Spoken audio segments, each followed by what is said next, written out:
Hi, I'm Marty Nemko. Typically, careers are recommended based on a person's skills, aptitudes, and interests. For example, as in the Holland Code's so-called RIASEC, that is whether you're a hands-on person, investigative, artistic, social, entrepreneurial, or an office detail person. Less often are careers matched to today's popular Big-5 personality traits: openness, conscientiousness, extraversion, agreeableness, and emotional stability. Of course, with thousands of careers and variants thereof, I can only scratch the surface here. I've picked careers that capitalize on each personality trait, both low scorers as well as high scorers, and that readers of psychology today, where the manuscript of this is found, might enjoy and do well at. For each category, I offer merely one or occasionally two or three careers that may be particularly worth your attention. Couple of tips. Where you fit on the Big-5 is often determined by self-report, so you can just go to Wikipedia and search on Big-5, or search on Big-5, you'll get to the Wikipedia entry, and self-report. So just consider focusing on areas in which you feel you score well above or well below average. Of course, many people of all personality types might find success and contentment in any or none of these careers, but examining the listed careers that I'm about to share with you in your category may boost your chances. First is the question of openness versus caution. First, if you rate yourself high on openness, the kind of quintessential good choice, if you're well educated for that, is being a psychology researcher. It seems an obvious choice for people who are creative and abstract thinkers, which are signature characteristics of the high openness person.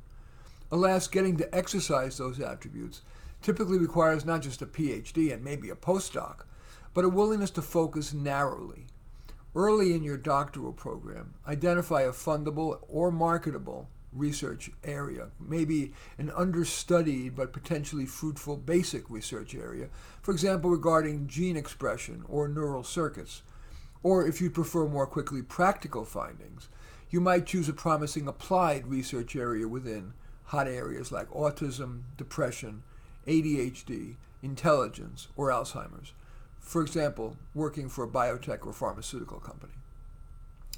The flip side of high openness and the Big-5 characteristics is high caution, needing a lot of consistency. And a kind of a perfect example of, in the psychology domain, a career that would capitalize on somebody who is cautious and valued consistency is psychometrist. They typically administer intelligence tests, personality tests, and aptitude tests. Those tests tend to demand a precise following of standard procedure.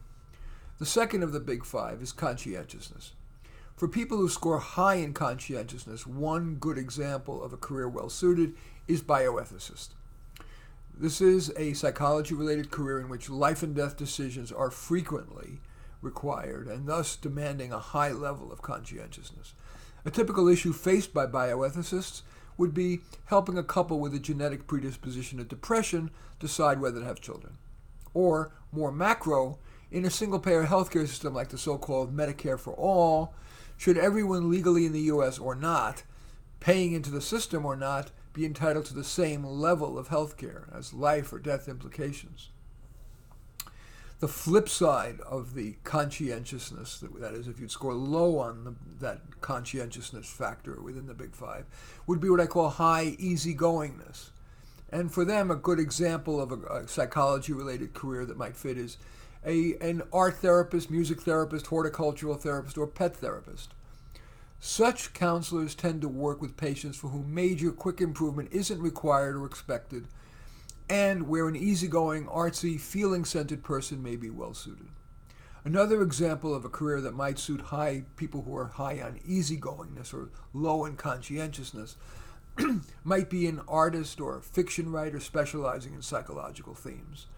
The standard definition of high easygoingness usually includes artistic, creative sensibilities, and so that's a good, albeit financially risky pick.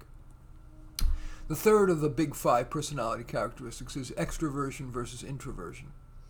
For extroverts, One that certainly comes up as logical to me for psychology-oriented people is salesperson of psychology-related products.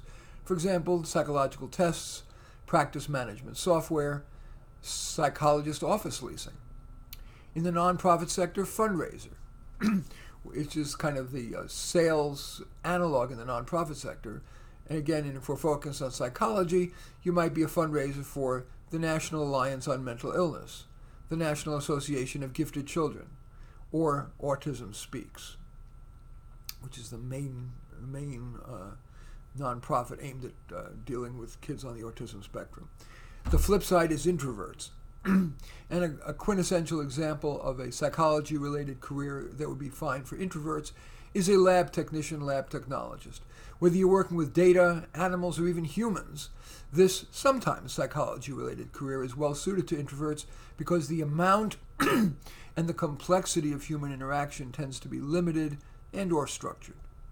The fourth of the Big-5 personality characteristics is agreeableness. And somebody who's high in agreeableness might want to consider these careers. Of course, there are many others, but these are well suited for the high agreeableness person.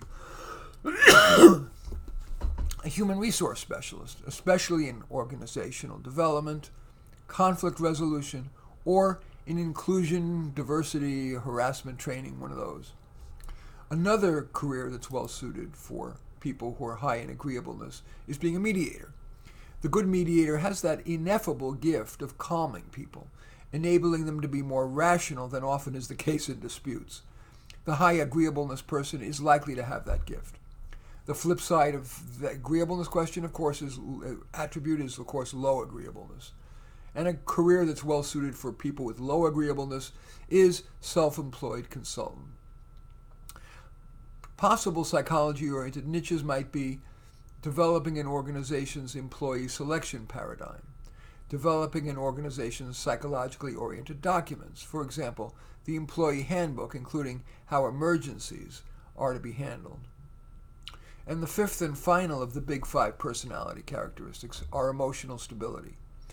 For somebody who's high in emotional stability, high-stress jobs such as hostage negotiator or psychologist in a mental hospital or in private practice with volatile patients might be a good choice. People who are the converse of high emotional stability, well, let's call it, instead of low emotional stability, let's call it high sensitivity, might be a therapist in solo practice, specializing in a relatively low-stress area, maybe phobias or mild anxiety, or a career counselor or personal coach. Anyway, because of the time limitations, I've listed only a few careers here. So use this little talk as merely one data point in your search for a well-suited career. In any event, I thank you for watching. I'm Marty Nemko. Feel free to give this a thumbs up, or if needed, a thumbs down. Write a comment, hit the share button and share it in your social media, or subscribe to my channel. In any event, again, I'm Marty Nemko, and thank you for watching.